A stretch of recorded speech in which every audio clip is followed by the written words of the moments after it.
From BQE Restaurant and Lounge in the heart of Atlanta's historic Martin Luther King District, it's Newsmakers Live, bringing you the issues, politics, and perspective of the Atlanta community. Now in its 10th season, here is tonight's moderator and your host, 8-time Emmy Award-winning broadcast journalist, Mr. Maynard Eaton. Newsmakers Live. We focused a lot on the Atlanta political race and the candidates. Tonight we shift the focus to Fulton County, still a major player in Atlanta politics, in regional politics.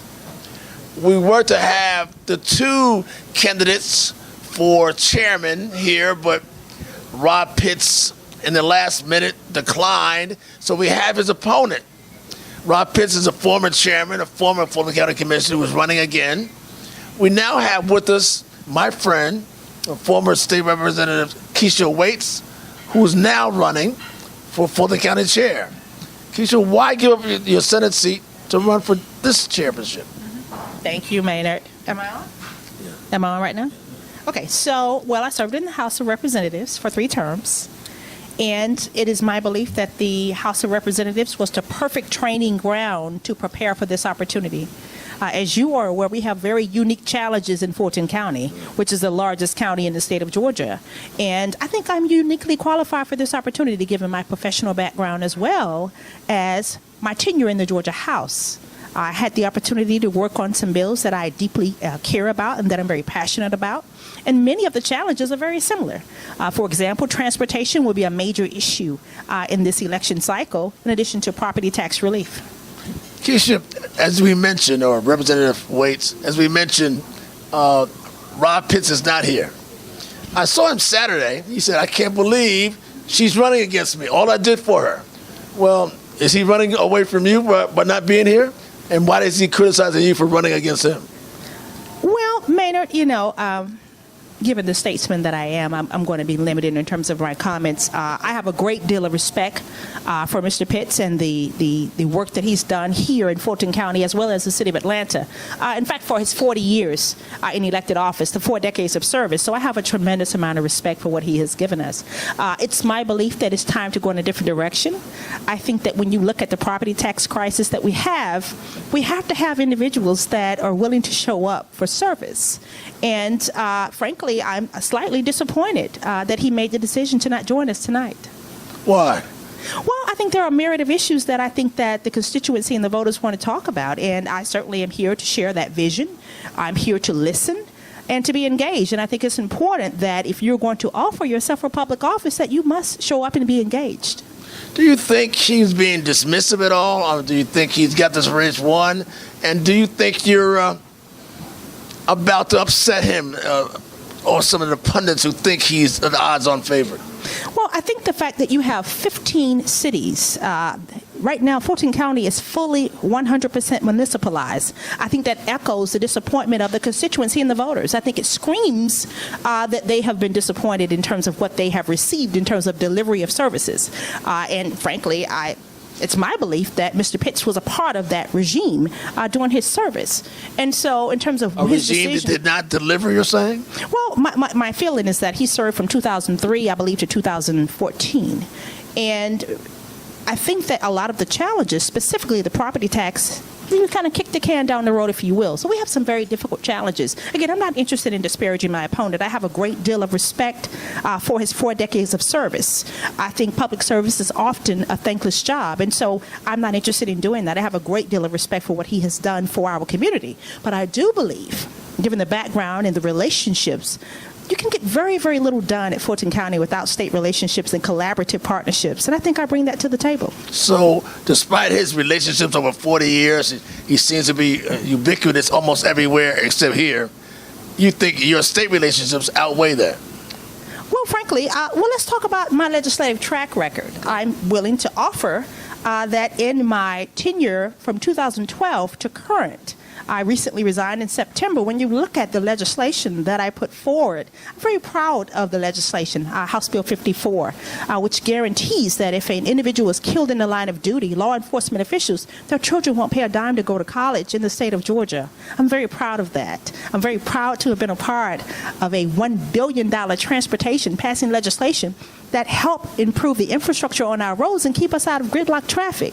I'm extremely proud of that. At the Capitol right now, it's wheelchair accessible. There's braille and tactile signage because of House Bill 18. I am very proud of that legislation.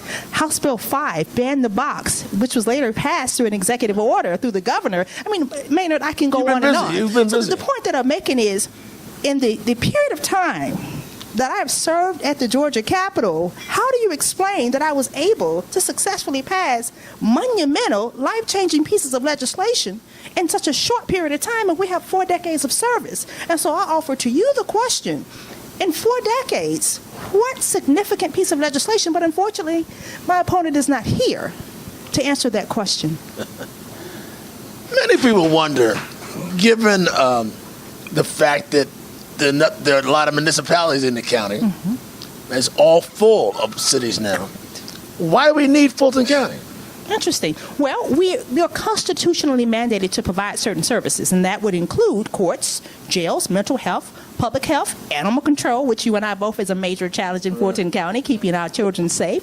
And so when you think about the fact that 40% of the budget goes towards courts and jails, we both know that that's extremely important in terms of public safety. So there's a direct relationship. Right now, it's my belief that public safety is a number 2 issue that we're dealing with and challenged with in Fulton County. So certainly Fulton County has a role. I'm open to a conversation about reducing the size of Fulton County, which I think we will have that conversation at some point. But speaking of public safety, there are those who suggest your sheriff has gone rogue. Will you rein in your sheriff in terms of allowing folks back into the jail? It seems like he's barred the Fulton County District Attorney from even playing ball there. I think it would be reckless to make those types of statements at this point in time, but I can assure you that I'm very interested in looking at every aspect in terms of how we can manage and provide efficient, effective delivery of services. And I believe that we do that through talking and collaborating with every single department head. And I think for me to make disparaging remarks tonight would be out of order. I'm not saying disparaging, but it seems like they are at odds at the very least. How does a chairperson kind of negotiate that? Absolutely. Well, certainly our job is to influence the conversation. And again, given the challenges that we have with public safety, I'm certainly interested in having that conversation. But to be fair to our sheriff, I think he should be present to be a part of this conversation. Very good. You're always that well. You taught me well, Maynard. We have known each other a long time. We have, sir. You've always had an interest in public service and elected office.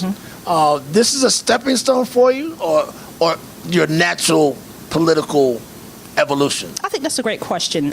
Frankly, District 60, the State House seat, was a very safe seat. In fact, people ask me oftentimes, why would you walk away from a perfectly safe seat in the Georgia House of Representatives? So clearly it has nothing to do with ambition. I mean, I could have been there, frankly, as long as I probably wanted to, and the voters felt the level of confidence. And I'm very proud of winning in 2016 at a 92% rate in a primary. But it's my belief that, again, the opportunity presented itself. You may recall, I actually ran for this seat in 2006.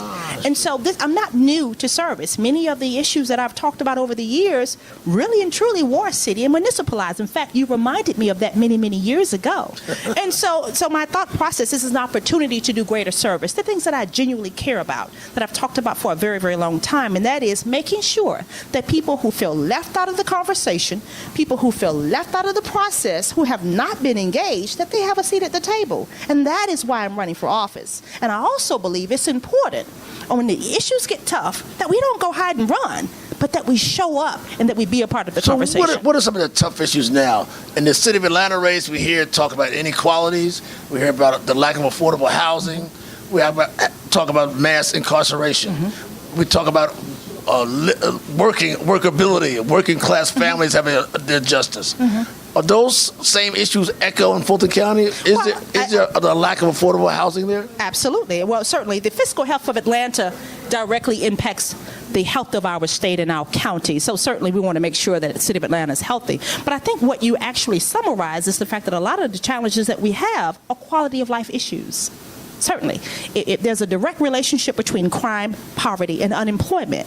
And so it is my hope as your chair, which you asked the role and responsibility, is to bring people together. It is my goal to make sure that all 15 mayors, that we're all seated around a table to figure out how we can remove the duplication of services, how we can streamline services to save our taxpayers money. So you're being the leader then of the county. Your job will be, as you said, to corral all the other mayors and say, let's get this done? Well, my thought process is more of a collaborative approach, and that is that we're all engaged in interacting and working together. And I think that we've operated for a long time in silos. I think if you look at the previous administration for the last 8 years, very few have had relationships at the state capitol to get anything done. And that's a challenge. And so what I offer instead is a working relationship hand in glove across the street with my colleagues that I've worked with for the last several years. Now, the mayor of Atlanta would say that's not so. He's had a hand in glove relationship with them. Well, I'm referring to Fulton County. Oh, okay. But he'll be gone. Mayor Kasim Reed will be gone. Do you think you can get along with the next mayor of Atlanta? It seems that these two have been at odds. Well, I have a great relationship with the mayor of Atlanta, and certainly we've had some challenges in terms of the city of Atlanta. In terms of the differences between the mayor and others, I can't speak to that again. I think the mayor should speak to that himself. But certainly I have an active working relationship with all the candidates running for mayor, and I'm very proud of that. Who are you supporting for mayor of Atlanta? Well, I think that's a decision that I'll make at the ballot box. I think the jury is still out. She's good, isn't she? Ladies and gentlemen, Representative Keisha Waites, how are you? Thank you so much, my friend. Thank you, Maynard. I appreciate everything you do.